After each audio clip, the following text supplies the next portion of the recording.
அருட்பெருஞ்சோதி அருட்பெருஞ்சோதி தனிப்பெரும் கருணை அருட்பெருஞ்சோதி.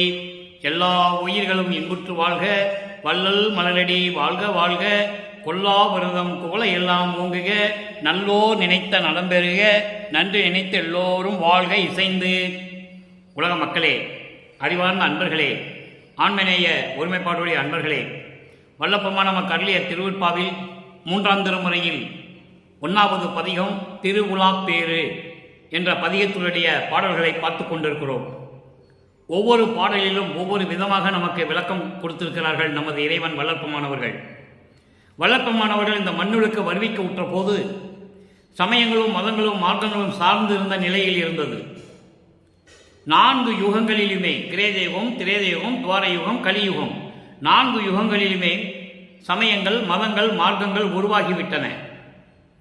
அதை உருவாக்கிய சமயத் தலைவர்களும் மதத் தலைவர்களும் மார்க்கங்களுடைய தலைவர்களும் இறைவனை உருவகப்படுத்தி அந்த உருவத்திற்கே ஏற்றவாறு இடங்களை தேர்வு செய்து ஆலயங்களை அமைத்து அதற்கான வழிபாடு முறைகளையும் உருவாக்கி மக்களை வழிபட செய்து விட்டார்கள். கலியுகத்தினுடைய இறுதி கட்டத்தில் அருட்பெருஞ்சோதி ஆண்டவர் தன் மகனை சமரச சுத்த சன்மார்க்க சங்கத்தை இந்த உலகத்திற்கு தெரியப்படுத்த வேண்டும் என்பதற்காக, உலகியலிருந்துதான் அந்த மகன் வர வேண்டும் என்பதற்காக ஒரு தாயின் வழியாக நமது இறைவன் வல்லற்பமானவர்கள் வருவிக்க உற்றார்கள். இறைவனால் இறைவனாகவே வருவிக்க உற்றவர். அப்போ இறைவனால் வருவிக்க உற்ற போது இந்த சமயங்களும் மதங்களும் மார்க்கங்களும் சார்ந்திருந்த நிலையில் இறைவன் ஆட்கொண்டு மறைப்பை நீக்கிய நிலையில், அதற்கு முன்னால் அவருக்கு யார் என்று தெரியாது. ஏன் இந்த மண்ணுலகிற்கு வருவிக்க உற்றோம் என்பது கூட அவருக்கு தெரியாது. 9வது ஆண்டில் தந்தை இறைவன் அருட்பெருஞ்சோதி ஆண்டவர் மகனை ஆட்கொண்ட பிறகு அவருடைய மறைப்பு நீங்குகிறது. அவ்வளவுதான், அருளை பெறவில்லை, மறைப்பு மட்டும் நீக்கி விடுகிறார். அந்த நிலையில் இறைவனை எப்படி வேண்டுகிறார்? அப்போ தன்னுடைய மகனை பார்த்து இறைவன் எப்படி ஓடுகிறார்? இவனிடம் மாட்டிவிடக்கூடாது, இன்னும் காலங்கள் இருக்கிறது, இவனிடம் சிக்கிவிட்டால் இவன் கேட்கிற கேள்விகளுக்கு பதில் சொல்ல முடியாது என்று சொல்லி இறைவன் தெருவழியாக ஓடுகிறார். அந்த நிலையில் இருந்து சிறிதளவு மாறி மகனுக்கு காட்சி கொடுக்கிறார். அதான் திருவுலாப்பேறு என்ற பதியத்தை பார்த்து கொண்டிருக்கிறோம்.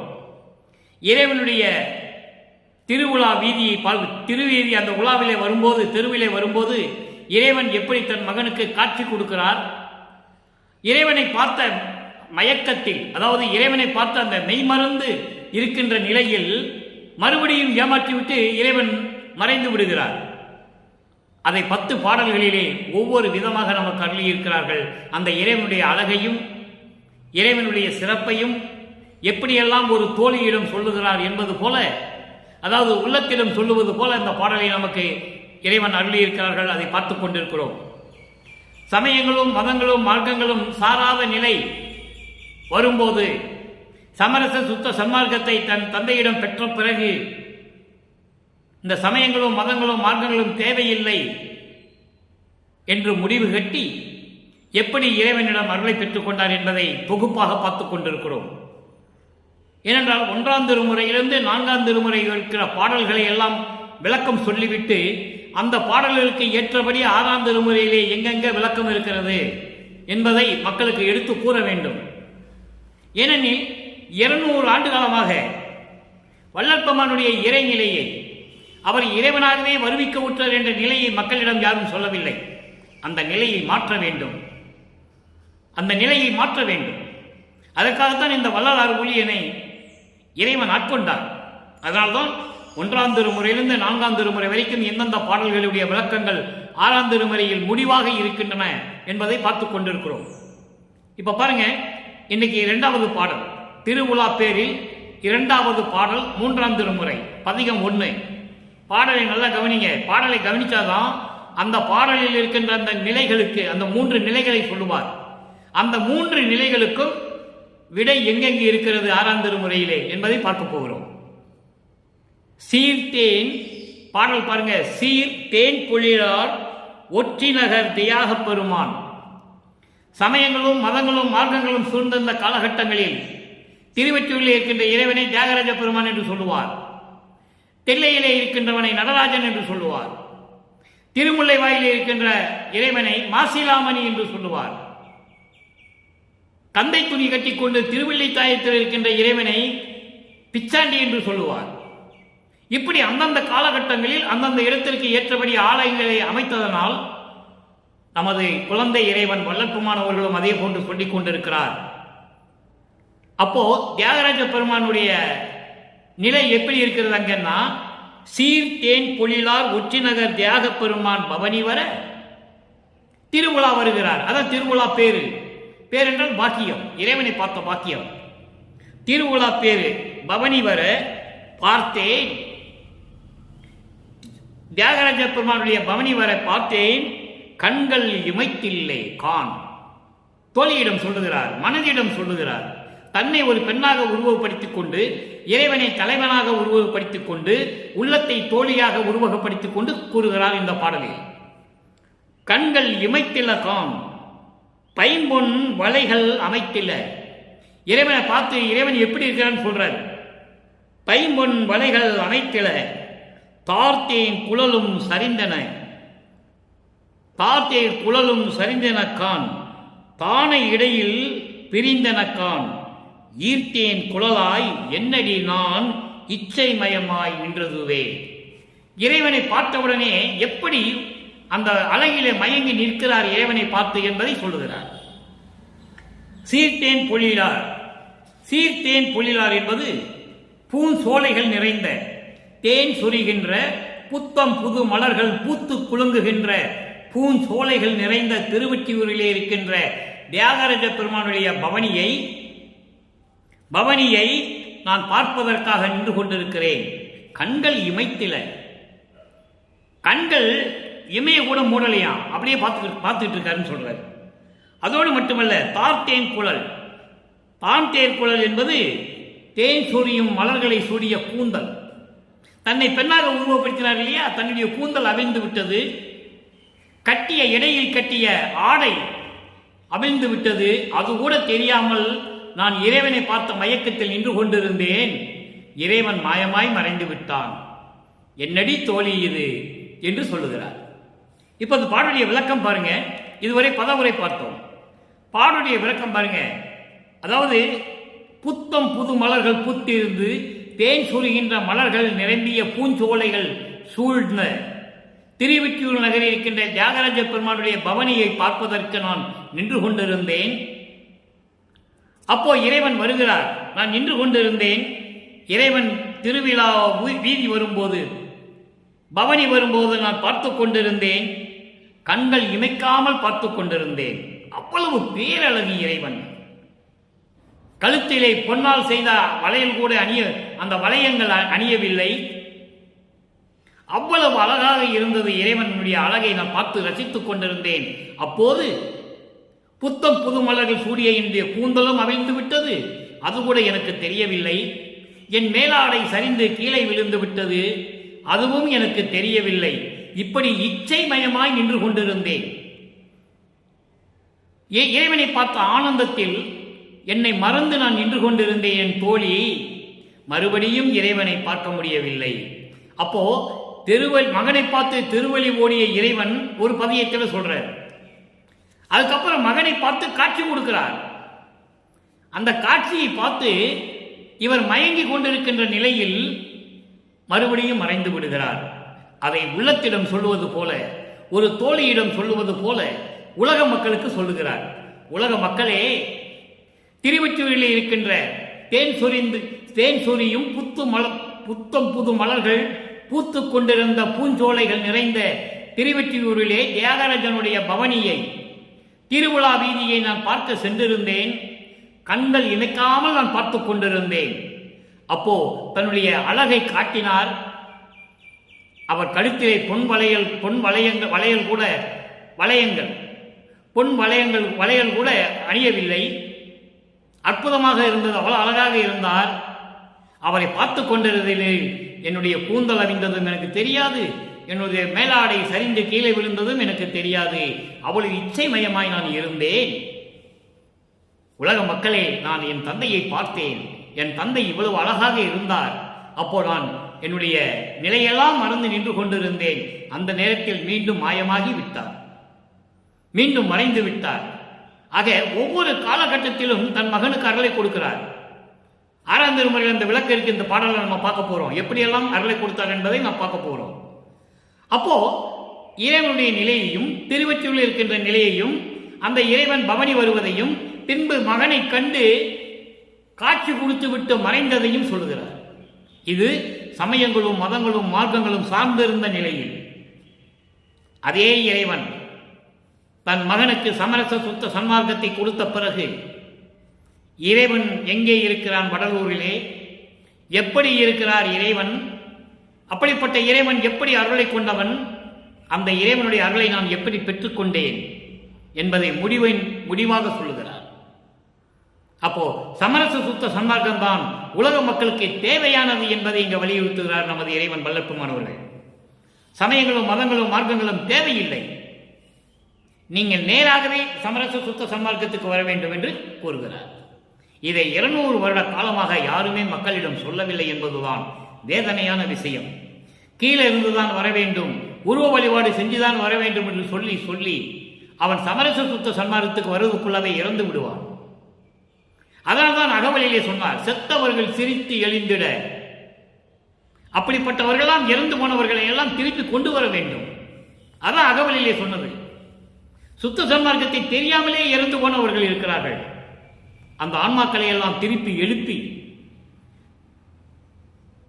பிணங்களை எழுப்புவதல்ல, உயிர் விட்ட பிணங்களை எழுப்புவதல்ல, ஆன்மாக்களை எழுப்பி திருப்பி அந்த ஆன்மாவுக்கு சமரச சுத்த சன்மார்க்கத்தை கொடுத்து இந்த உலகம் முழுவதும் சமரசமாக விளங்க வேண்டும், சமரச சுத்த சன்மார்க்கமாகவே விளங்க வேண்டும் என்ற நோக்கத்தில் தான் இந்த பாடலை நமக்கு அருளினார்கள்.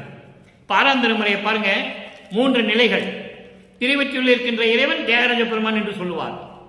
இறைவன் எனக்கு காட்சி கொடுத்தான், மீண்டும் மாயமாகிவிட்டான் என்று சொல்லுவார். அது 2வது நிலை. 3வது நிலை, தன் நிலையை மறந்து இருந்த போது, நான் இச்சை மயமாக நின்ற போது இறைவன் சென்று விட்டான் என்று சொல்லுவார்.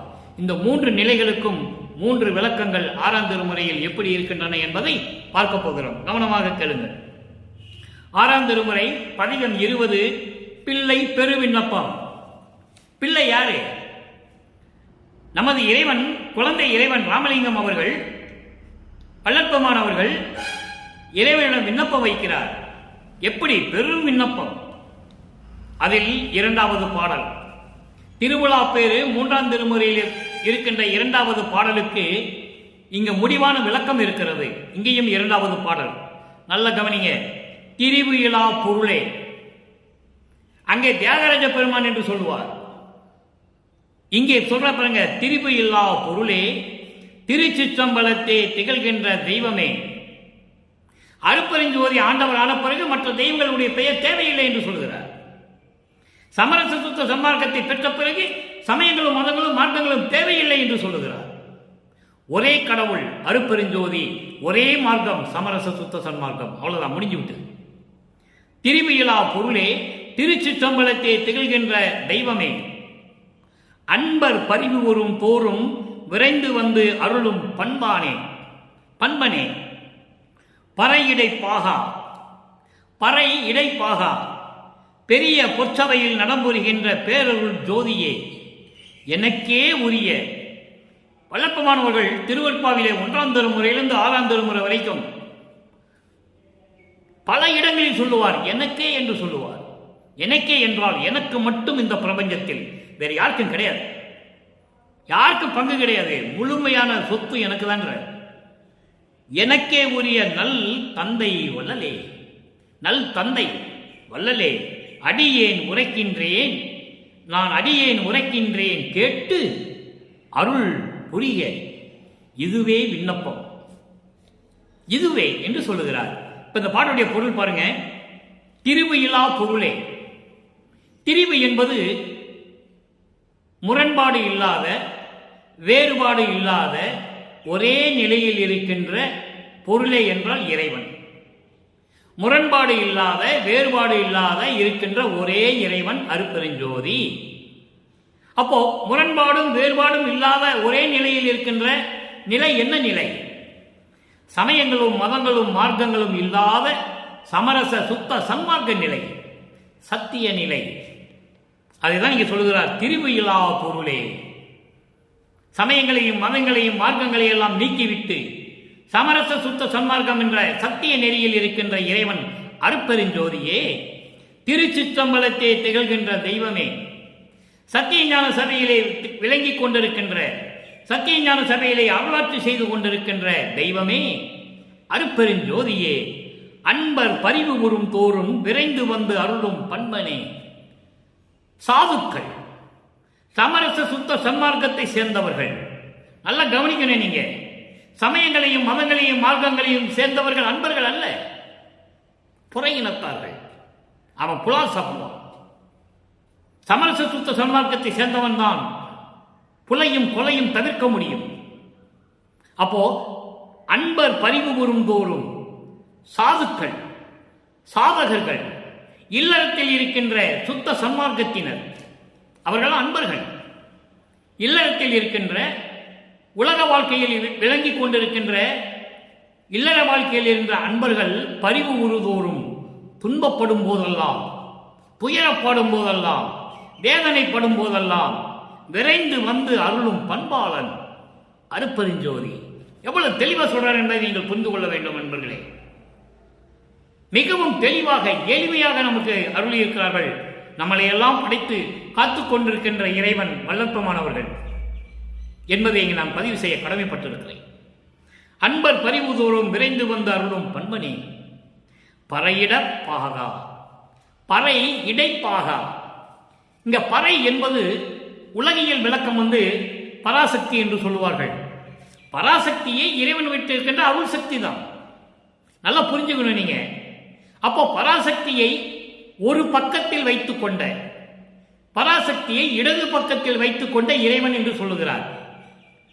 இங்கே சமரச சுத்த சன்மார்க்க விளக்கம் என்பது அருள் சக்தியை, தன்னுடைய அருள் சக்தியை இடது பக்கமாக கொண்ட இறைவன்,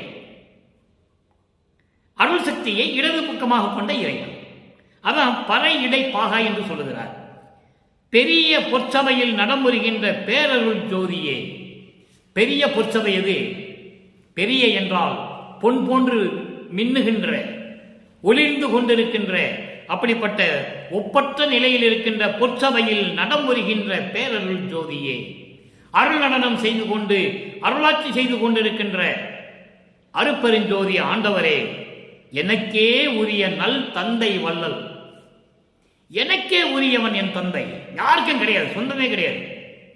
எல்லாருக்கும் மூத்த பிள்ளை நான் என்று சொல்லுவார் ஒரு பாடலிலே. முருகனும் சிவபெருமானால் உருவாக்கப்பட்டவன், சண்முக தத்துவத்தை கொண்டவன். சிவபெருமானிடம் இருந்த சண்முக தத்துவத்தை, சுப்பிரமணிய தத்துவத்தை ஒரு மகனாக உருவாக்கியவன் சிவபெருமான். சிவபெருமானுக்கு தான் சண்முகம் என்ற பெயர் உண்டு, சிவபெருமானுக்கு தான் சுப்பிரமணியம் என்ற பெயர் உண்டு. அது காலப்போக்கில் மாறிவிட்டது. திருவருட்பாவிலே தெளிவாக சொல்லுகிறார்கள் வளர்ப்புமானவர்கள். அதோடு மட்டுமல்ல, கணபதி தத்துவத்தை கொண்ட இறைவன் அருட்பெருஞ்சோதி ஆண்டவர். அப்போ கணபதி என்ற தன்னிடம் இருந்த தத்துவத்தை ஒரு பிள்ளையாக கொண்டு வருகிறார். இவர்கள் 2 பேருக்கு நான் மூத்த பிள்ளை என்று சொல்வார் வள்ளற்பெருமான். மூத்த பிள்ளை என்பது வெளிப்படையாக சொல்ல மாட்டார், சூட்சமமாக சொல்லுவார். எப்படி? ஊழி தோறும் ஊழி நான் உலகினாலும் அடியாத உடம்பை அளித்தவன். இவர்களெல்லாம் பிற்காலத்தில் உருவாக்கப்பட்டவர்கள். வள்ளற்பெருமான் ஒவ்வொரு யுகத்திலேயும் இருந்தவர் என்பதை தெளிவாக கூறியிருக்கிறார் நமது இறைவன் வல்லற்பமானவர்கள். அப்போ நடம்புரிகின்ற பேரருள் ஜோதியே, எனக்கே உரிய நல் தந்தை வள்ளலே, எனக்கே உரிய நல் தந்தை வள்ளலே, எனக்கு மட்டும் சொந்தமான எனது தந்தை வள்ளலே. வள்ளலே என்றால் அருள் கொடையை உடையவன், அருளாற்றலை கொண்ட இறைவன். அப்படிப்பட்ட தந்தை என் தந்தை, நான் எனக்கு வாய்த்த தந்தை, அப்படிப்பட்ட தந்தை என்று சொல்கிறார். 5ஆம் திருமுறையிலே வரும்போது தத்துவத்தினுடைய தலைவர்களை எல்லாம் பற்றி பாடுவார். தத்துவத்தினுடைய தலைவர்கள், அதிகார தலைவர்கள், இறைவனால் உருவாக்கப்பட்ட தலைவர்கள் யாரு? முருகன், பிள்ளையார், இவங்களை பற்றி பாடியிருக்கிறார். இல்லை என்று மறுக்க முடியாது. ஏனென்றால் இறைவனால் உருவாக்கப்பட்டவர்கள், அதனால் பாடினார். அதில் தவறு ஒன்றுமில்லை. இறைவனால் உருவாக்கப்பட்ட பிள்ளைகளை பற்றி பாடுவது தவறில்லையே. பாடினார். சமயங்களும் மதங்களும் மார்க்கங்களும் சார்ந்த நிலையில் பாடியது உண்மை. அதன் பிறகு பாடவில்லை. 6ஆம் திருமுறை வரும்போது எல்லாமே தத்துவங்களுடைய செயல்கள் என்று சொல்லிவிட்டார். இதை நீங்கள் மனதில் வைத்துக் கொள்ள வேண்டும். அடுத்து பாருங்க, எனக்கே உரிய நல் தந்தை வள்ளலே அடியேன் உரைக்கின்றேன். நான் சொல்லுவதையெல்லாம் கேட்டு, நான் வைக்கின்ற விண்ணப்பங்களை எல்லாம் கேட்டு, என்னுடைய முறையீடுகளை எல்லாம் கேட்டு எனக்கு அருள் புரிய வேண்டும். இதுவே என் விண்ணப்பம் என்று சொல்லுகிறார். அடுத்து ஒரு விளக்கம். பொதுநடம். பொதுநடம் என்பது அருள் நடனம். 50வது பதிகம் 12வது பாடல். இல்ல, திருநட புகழ்ச்சி. பொதுநடம் இது பின்னால்தான் வரும். இது 50வது பதிகம் திருநட புகழ்ச்சி 2வது பாடல். அங்கே திருவிழா பேருக்கு 2வது பாடலுக்கு இங்கே 2வது பாடலிலே விளக்கம் இருக்கிறது. நல்லா கவனிக்கணும். இறைவனை எப்படியெல்லாம் கூப்பிடுறாருன்னு அங்க ஒரே வரியிலே சொல்லிடுவார். ஒற்றி நகரில் இருக்கின்ற தியாகராஜ பெருமான் சொல்லிடுவார். இங்கே இறைவனை எப்படியெல்லாம் அழைக்கிறார். ஆரணமே, ஆகமமே, ஆரண ஆகமத்தின் அரும்பொருளே, அரும்பொருளின் அனுபவமே, அறிவே, காரணமே, காரியமே, காரிய காரியங்கள் கடந்த காரண காரியங்கள் கடந்த பெரும்பதியே, காரண காரியங்கள் கடந்த பெரும்பதியே, என் கருத்து அமர்ந்த நிதியே, பூரணமே, புண்ணியமே, பொது விளங்கும் அரசே, புத்தமுதே, சத்தியமே, பொன்னே, செம்பொருளே, தோரணமே விளங்கும் சித்திபுரத்திலும், தோரணமே விளங்கும் சித்திபுரத்தினும் என் உள்ளத்தும். எப்படி சொல்றார் பாருங்க. தோரணமே விளங்கும் சித்திபுரத்தினும் என் உள்ளத்தும் சுத்தம் நடம்புரிகின்ற சித்த சிகாமணியே. இது பாடல். 50வது பதிகம் திருநட புகழ்ச்சி 6ஆம் திருமுறை 2வது பாடல். ஆரணமே. ஆரணமே என்பது, ஆரணம் என்பது வேதங்கள். ரிக்வேதம், யசுர்வேதம், சாமவேதம், அதர்வண வேதம். இந்த 4 வேதங்களையும் கொண்ட இறைவனே. இறைவன் தான் படைத்தது. வேதங்களை படைத்தது அருட்பெருஞ்சோதி. அந்த வேதங்களின் தலைவர்களை படைத்தது அருட்பெருஞ்சோதி. ஆகமமே. ஆகமமே என்றால் சிவநெறி நூல்கள். வேதங்கள் வேறு, சிவநெறிகள் வேறு. சிவநூல்கள், சிவநெறி நூல்கள். அப்போ சிவநெறிகள் நூல்களை உருவாக்கிய இறைவனே, ஆகமத்தை உருவாக்கிய ஆகமமே, ஆரணங்களை உருவாக்கிய வேதங்களை உருவாக்கிய வேதநாயகமே, அருட்பெருஞ்சோதியே, காரண அதாவது அரும்பொருளே, ஆரண ஆகமத்தின் அரும்பொருளே, இந்த வேதங்களுக்கும் சிவநெறி நூல்களுக்கும் அரும்பொருளே, காண கிடைக்காத பொருளே, அவர்களுக்கெல்லாம் கண்டறிய முடியாத பொருளே, அரும்பொருளே. பொருளை என்றால் இறைவன் அருட்பெருஞ்சோதி. அருட்பெருஞ்சோதியே, அரும்பொருளின் அனுபவமே, அரும்பொருளின் அனுபவமே. எல்லா விளக்கங்களுக்கும் முடிவான நிலையில் இருக்கின்ற அனுபவம், அதான் சிவ அனுபவம். அப்படிப்பட்ட இறைவனே, அறிவே, மெய் அறிவே, மெய் அறிவு கொண்ட இறைவனே. அறிவு வேறு, மெய்யறிவு வேறு. ஞானம் வேறு, மெஞ்ஞானம் வேறு. ஞானம் பெற்றவர்கள் கர்ம சித்தி, யோக சித்தியை அடைந்தவர்கள். மெஞ்ஞானம் கொண்டவன் தான் ஞான சித்தியை பெற முடியும். இந்த பிரபஞ்சத்திலேயே ஞான சித்தியை பெற்ற ஒரே இறைவன் நமது இறைவன் வல்லப்பமானவர்கள் என்பதை இங்கே நான் பதிவு செய்ய கடமைப்பட்டிருக்கிறேன். ஆதாரங்கள் திருவருட்பாவிலே நிறைய உண்டு. காரண காரியங்கள் கடந்த பெரும்பதியே, காரணமே. காரணமே என்பது அருட்பெருஞ்சோதியே. அதாவது காரணம் என்பது நோக்கம் என்று பொருள். சமரச சுத்த சன்மார்க்கத்தை நிறுவியதற்கு நோக்கமே. ஏன் சமரச சுத்த சன்மார்க்கத்தை அருட்பெருஞ்சோதி ஆண்டவர் உருவாக்கினார்? என்ன நோக்கத்திற்காக? அதான் காரணமே என்று சொல்லுகிறார், அருட்பெருஞ்சோதி என்று சொல்லுகிறார். நல்லா புரிஞ்சுக்கணும் நீங்க. காரணம் என்னவென்றால் நோக்கம். நோக்கம் என்ன நோக்கம்? சமரச சுத்த சன்மார்க்கத்தினுடைய நோக்கம் என்ன? அப்ப சமரச சுத்த சன்மார்க்கத்தின் தலைவன் அருட்பெருஞ்சோதியே. காரியமே, அதன் செயல்பாடுகள். காரியம் என்பது செயல்பாடுகள். காரணம் என்பது நோக்கம், காரியம் என்பது செயல்பாடுகள். அப்போ சுத்த சன்மார்க்கத்துடைய சத்திய நெறிகளே, சுத்த சன்மார்க்கத்தின் சத்திய நெறிகளுடைய செயல்பாடுகள் கொண்ட இறைவனே. எப்படி விளக்கம் இருக்குது பாருங்க, நல்லா புரிஞ்சுக்கணும். காரியம் என்னன்னா, காரணம் என்னன்னு நீங்க தெரிஞ்சுக்கணும். காரணம் என்பது நோக்கம். நோக்கம் என்பது சமரச சுத்த சன்மார்க்கத்தை உருவாக்குவதற்கான நோக்கமாக இருந்த, காரணமாக இருந்த இறைவனே, அருட்பெருஞ்சோதியே. காரியம் என்பது சமரச சுத்த சன்மார்க்கத்தின் சத்திய நெறிகளுடைய செயல்பாடுகளை செயல்படுத்திய இறைவன் அருட்பெருஞ்சோதியே. அப்புறம் பாருங்க, காரண காரியங்கள் கடந்த பெரும்பதியே. இவற்றுக்கு எல்லாவற்றுக்கும் மேலாக கடந்து நிற்கின்ற பெரும்பதி அருட்பெருஞ்சோதி. அப்பாலுக்கு அப்பால், அப்பாலுக்கு அப்பால், அண்டங்களுக்கு அப்பாலுக்கு அப்பால் என்று சொல்லுவார் வளர்ப்புமானவர்கள். மகாதேவ மலையிலே சொல்லுவார் 1ஆம் திருமுறையிலே. அங்க போய் இருக்கிறாராம் இறைவன்.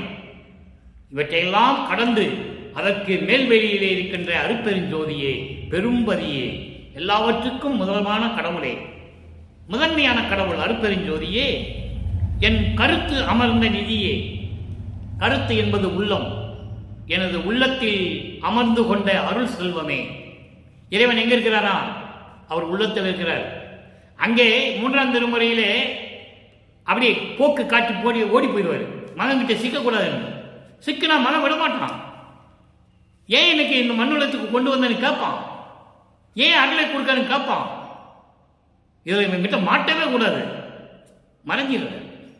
ஆனா 6ஆம் திருமுறையில எப்படி சொல்ற பாருங்க, என் உள்ளத்து அமர்ந்த தேவி, என் உள்ளத்து அமர்ந்த நிதியே, என் கருத்து அமர்ந்த நிதியே, என் உள்ளத்தில் அமர்ந்து கொண்ட அருள் செல்வமே, பூரணமே, பரிபூரணமாக பிரபஞ்சத்தில் ஒளி வீசிக் கொண்டிருக்கின்ற இறைவனே, புண்ணியமே, புண்ணியவனே, பொது விளங்கும் அரசே, சத்திய ஞான சபையில் விளங்கிக் கொண்டிருக்கின்ற இறைவனே, புத்தமுதே, சத்தியமே, பொன்னே, செம்பொருளே.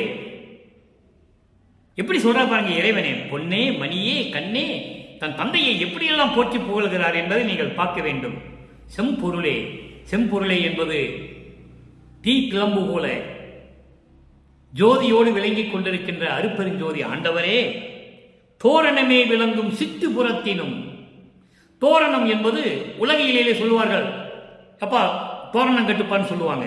அலங்கரிப்பது, அலங்கரிப்பது. மாவிலையை கட்டி தோரணம் பண்ணுவாங்க, வாழை மரத்தை வச்சு வாழை மரத்தை கட்டி தோரணம் பண்ணுவாங்க, அலங்கரிப்பாங்க. இது உலகியல் விளக்கம்.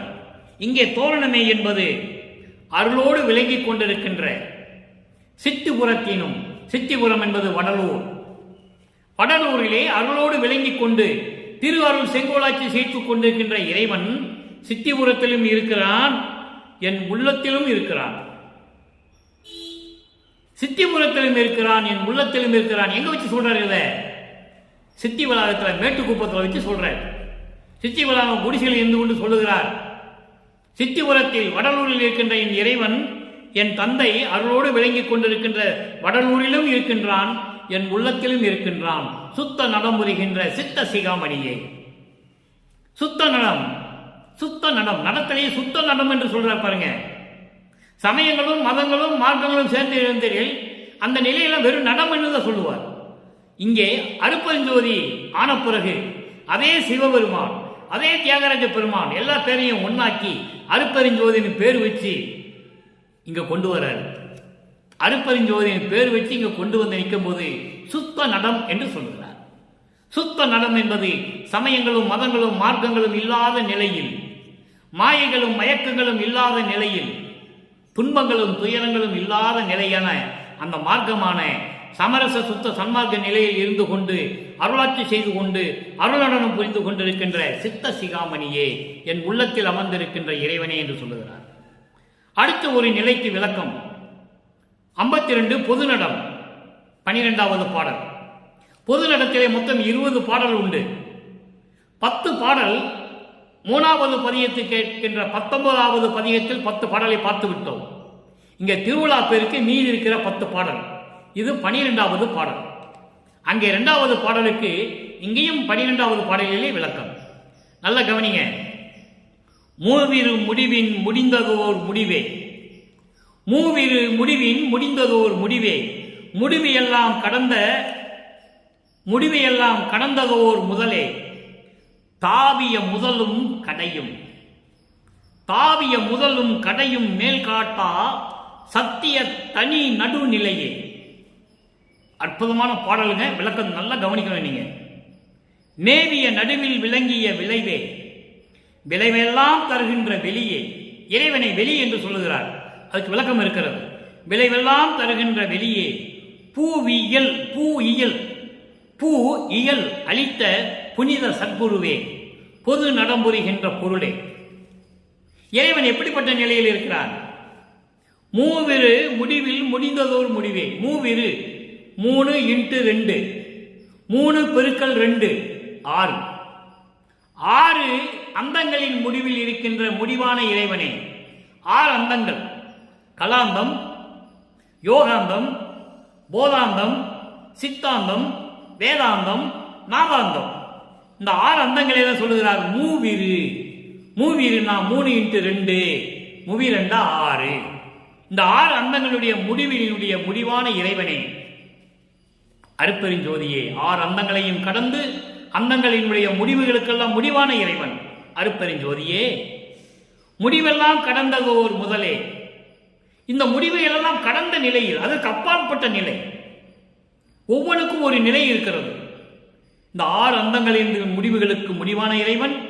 இந்த முடிவுகளை எல்லாம் கடந்ததோர் முதலே. முதலே என்பது முதல் இறைவன். இந்த பிரபஞ்சத்தில் சுயமாக தோன்றிய இறைவன், ஆதியும் அந்தமில்லா இறைவன் அருட்பெருஞ்சோதி. அவரை தான் முதலே என்று சொல்லுகிறார். அப்படிப்பட்ட இறைவன் தாவிய முதலும் கடையும் மேல் காட்டா சத்திய தனிநடு நிலையே. இது ஒரே வரிதான். இந்த வரியை பிரிக்கவே முடியாது. தாவிய முதலும் கடையும் மேல் காட்டா சத்திய தனிநடு நிலையே. தாவிய முதலும் கடையும் என்பது சிறப்போடு விளங்கிக் கொண்டிருக்கின்ற உனது திருமுடியையும் உனது திருவடியையும் யாரும் காண முடியாத நிலையில் இருக்கின்ற மேல் காட்டா, யாரையும் பார்க்க முடியாத நிலையில் இருக்கின்ற இறைவனுடைய திருவடிய முடியை யாரும் பார்க்கல. பல இடங்களிலே பல பாடல்களிலே சொல்லுவார். பூத்திடும் அவனும் காத்திடும் அவனும் புல் விளம்போடு உருக்கோடு நேடியும் கண்டறியாத ஏத்தடி முடியும் கூத்திடும் அடியும் இன்னும் காண்கிறேன் என்று சொல்லுவார். அற்புதமாக இருக்கும். பூத்திடும் அவன் என்றால் பிரம்மன், காத்திடுபவன் என்றால் திருமால். இந்த பிரம்மனும் திருமாலும் இறைவனை அடியை முடியும் பார்க்க முடியாமல் புல் விலங்கோடு நேடியும்.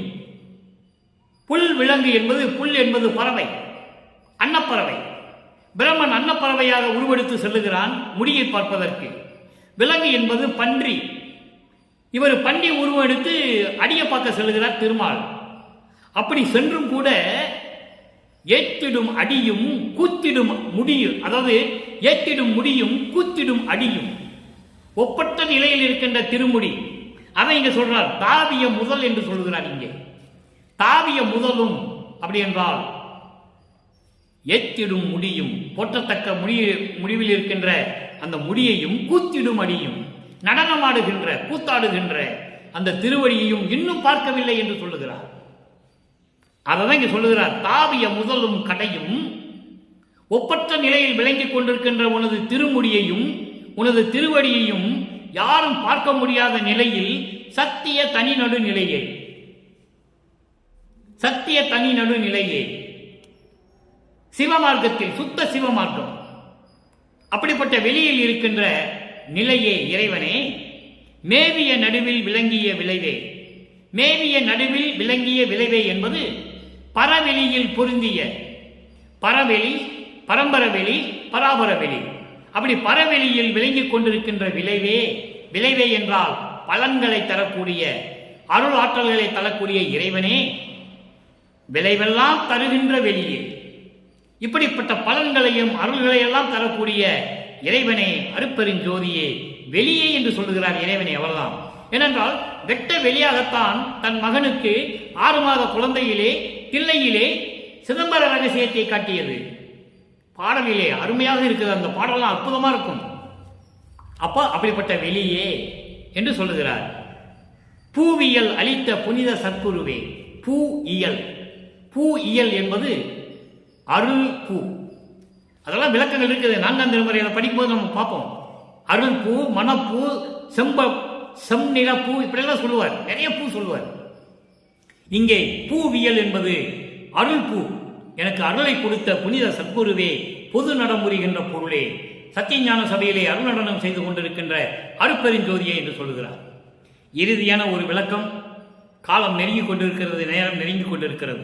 இறுதியான ஒரு விளக்கம். அடைக்கலம் புகுதல். 6ஆம் திருமுறை 65வது பதிகம். அடைக்கலம் புகுதல். திரைசேர் மறைப்பை தீர்த்து பாடல் பாருங்க, அற்புதமாக இருக்கும். திரைசேர் மரப்பை தீர்த்து எனக்கே தெரியாதெல்லாம் தெரிவித்து பறைசேர் ஞான பெருவெளியில் பழுத்த கொழுத்த பழம் தந்து, பழுத்த கொழுத்த பழம் தந்து. அங்கே சமயங்களையும் மதங்களையும் சொல்லுவாங்க. ஒரு மாம்பழத்துக்கு சண்டை போட்டா முருகனும் பிள்ளையாருன்னு நீங்களே கேள்விப்பட்டிருப்பீங்க. அது சமயங்களையும் மதங்களையும் மறந்து சேர்ந்த பழம். அது இங்கே பழம் என்பது வேறு. சுத்த சன்மார்க்க விளக்கம் பழம் என்பது அது வேறு விளக்கம் வரும். முதல்ல பாட்டை படிச்சிருவோம். பழுத்த கொழுத்த பழம் தந்து கரைசேர் இன்ப காட்சியெல்லாம் காட்டி கொடுத்து என்னை ஆண்ட. இதுக்கு விளக்கமே ஒரு நாளுக்கு சொல்லணும். அவ்வளவு பெரிய விளக்கம். நான் சுருக்கமாக தான் சொல்ல போறேன். அவ்வளவு விளக்கங்கள் இருக்கிறது. என்னை ஆண்ட, இந்த என்னை ஆண்டன்றதுக்கு எவ்வளவோ விளக்கங்கள் இருக்கிறது. என்னை ஆண்ட அரசே, ஐயா, அம்மா, என் அப்பா, யான் உன் அடைக்கலமே. இது பாடல். இப்ப இந்த பாடலுடைய விளக்கம் பாருங்க. திரைசேர் மரப்பை தீர்த்து.